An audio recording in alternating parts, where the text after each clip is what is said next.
ஜெய் வாசுவி. இன்று 28 மற்றும் 29வது ஸ்லோகம். சுபாசூப பலை ரேவம் மோக்ஷசே கர்ம பந்தனைக சந்நியாச யோக யுக்தாத்மா விமுக்தோ மாம் முப்பை சியசி. இங்கனம் நன்மை தீமைகளை பயக்கின்ற வினை தலைகளிலிருந்து விடுபடுவாய். சந்நியாச யோகத்தில் உள்ளதை உறுதியாக வைத்தவனாய் வினை நின்று விடுபட்டு என்னை அடைவாய். இவ்வுலகில் இருக்கையில் நீ என்ன செய்ய வேண்டும்?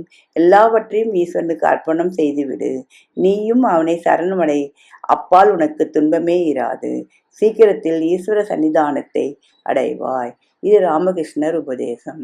தம்மை தொடர்ந்து நிற்பவனுக்கு துணை புரிவதும் மற்றவர்களுக்கு பராமுகமாயிருப்பதும் உலகத்தவர் இயல்பு. பகவானும் அதைத்தான் செய்கிறார். அவருக்கு விருப்பு வெறுப்பு உண்டு என்ற ஐயம் எழலாம்.